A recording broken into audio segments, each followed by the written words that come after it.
Congressman Joel Chua ng House Committee on Good Government and Public Accountability Chairman, Manila 3rd District Representative. Congressman Chua, magandang umaga po sir.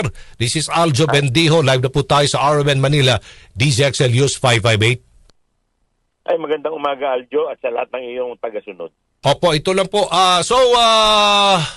Tatapusin na ng House Committee on Good Government and Public Accountability ang investigation po kaugnay sa confi funds ng OVP at DepEd, sir. Ano po ang aasahan ng taong bayan dito po, sir? Kami po ay kahapon, nagbigay na po kami ng aming parang kumbaga briefing sa ating mga kababayan. Kung saan nilahad po namin yung mga batas na amin pong susulong base po dito sa o resulta po ng hearing at yung mga possible na recommendation po na nakita po namin na violation po dahil po sa mga nangyari. Okay. So, insofar as kasi po ang kung maaalala po ninyo, ito po ang pinagmulan po nito ay yung privilege speech ni Congressman Valeriano at yung manifestation ni Congresswoman Jinky. May mga kasama po kasi tayo na ayaw pa muna nilang tapusin dahil may mga issue pa po silang iba kagaya po na sa computerization. So baka by next year, pagbukas po ng Kongreso, yun naman din po ay tatalakayin namin. In a nutshell, sir, bigyan nyo lang kami ng idea. Tatanggalin na ba mga confi funds na yan? Halimbawa na lang sa Office of the Vice President, sa mga civilian government agencies na hindi dito naman po talaga gumagawa po ng, hindi po nag-implement ng batas. Hindi po mga law enforcement agencies. Kasi po dito sa batas na amin pong isusulong, ililimitahan na po namin yung mga ahensya at mga departamento na bibigyan ng confi fund.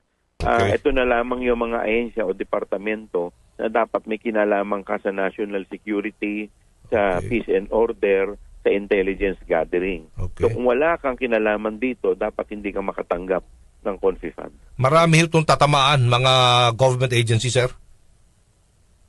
Tingin ko po, medyo marami itong tatamaan. Kasi po, sa totoo lang, malaki po ang ginugugol po natin dito. Tapos kung makikita po natin, di naman po nagagamit sa tama, kawawa naman po yung mga kababayan natin dahil mas magagamit pa po natin to sa ibang paraan, sa ibang bagay na mas kapaki-pakinabang. Kasali ba dito LGUs? Hindi naman.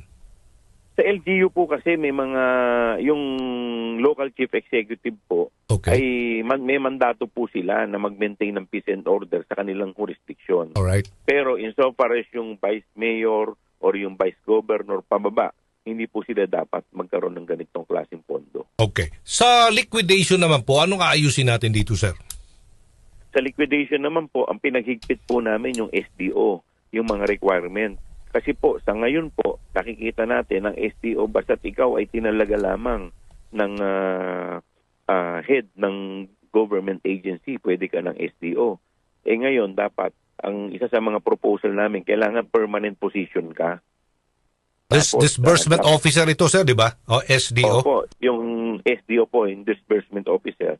Dapat ikaw ay permanent ang item mo para hindi ka bit-bit ng head ng agency. Kasi kung pera naman po ito ng taong bayan at ibibigay naman sa tama, ba't kailangan meron pang bit-bit?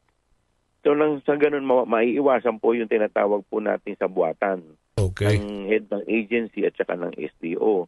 Tapos pangalawa po, kailangan yung pwede mong accountability mo ay dapat base lamang sa bond na iyong, kunyari po, kagaya po dito, nakita po natin, ang bond po ni Gina Acosta is 8 million. Pero ang hinawakan po niyang pera is 500 million. Nako, laki. So paano po yun? Pag kami nangyari po, paano kaya po ba niya ibalik yung 500 million? So kaya nga po, kailangan medyo dapat equivalent lang ng bond mo yung pwede mong, yung accountable na, yung accountable ka. Okay. Yung resibo, sir, acknowledgement receipt pa rin ang gagamitin sa mga recipient. Ngayon, nakita po natin na may mga, ang sinasabi po nila ay, ito po mga resibo, kaya daw mga pangalan ay mga fictitious kasi daw, pinoprotektahan nila yung mga source. Pero, meron pong, dun sa joint circular, kung babasahin po natin, may mga nakalagay po kasi doon, kailangan, ito po ay nakaselyo, sealed sa envelope, tapos nakalagay confidential at ilalagay pa sa vault. So kung ganun po yung requirement, bakit po kailangan na fictitious? So sa amin po, isasuggest po namin na dapat i-clear lang doon na dapat yung identity ng tao kailangan ay nakalagay po doon. Okay. Sa ngalan ng confidential, bubusisiin ba natin paano ginastos talaga ito, sir? Hindi na. Yung confidential po kasi, kami po kasi nagrekomenda na po kami May mga recommendation po ng mga criminal offense. So insofar as doon po, kasi kami hindi naman po kami prosecution. Kami po ay, ang number one mandato namin is in aid of legislation. So we can only recommend. Ano po recommendation again, sir? Na at least man lang may mga penalty kagaya po nagrekomenda po kami ng perjury, ng mga criminal, mga direct mga bribery, ganyan po yung mga nirekomenda po namin. Meron pa pong plunder, meron pa pong marami po, samut-sari pong nakita po namin. Okay, sir. At I'm sure marami ho kayong natatanggap na mga bash, no? May mga basher din kayo. Tama ho ba, sir? Tama po. Marami ho kayong basher ngayon. Opo, okay. Normal po yan. Basher, huwag kang magtrabaho. Tama. Sir, ang tanong nila, bakit ang punteriya ng komite ni Kong Joel Chua, Office of the Vice President? Bakit hindi ang ibang mga government agencies na gumastos din ng malaking confidential fund? Opo. Go ahead po, Kong. Hindi po to punteriya dahil ito po yung nagbungad ng committee. Naalala po niyo, nagkaroon po kami ng committee hearing sa Committee on Appropriation. So doon po nagsimula ang lahat.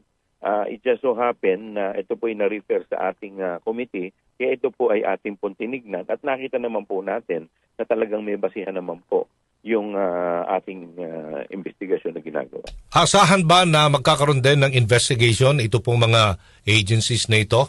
Mabusisi din natin, sir? Or tama na itong kay Vice President Sara Duterte, opisina niyo po at niyang DepEd? At least nakita natin, bukang nabuksan natin yung ika nga can of worms. Well, kung meron pong makikita po tayo na iba pa, bakit naman po hindi? Pero siyempre po, ito po sa atin po, nakita na po natin yung mga paggamit dito. At ito po ay inaayos na po natin, pati po mga batas na dapat po nating ipasa. Opo, okay. Dito po sa impeachment na actually may katlo pang impeachment complaint na ifa-file yata anytime this week against VP Sara. Maaari bang gamitin ng House Committee on Justice sa mga impormasyon na kalap po ng inyong komite kung kinakailangan sa isasagawang pagdinig sa mga impeachment complaint? Pwede po. Okay. So, yung iba pang mga pangalan, sir, may mga sinusuri ba tayong mga pangalan na wala sa PSA?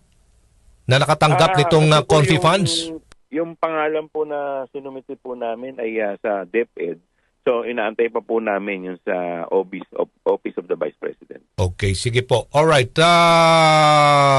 Meron yatang plunder at iba pang kason posibleng rekomendang ay sasampa laban kay VP Sara Duterte dahil sumanoy maling paggamit ng confi funds. Ano po reaksyon ninyo, Kong?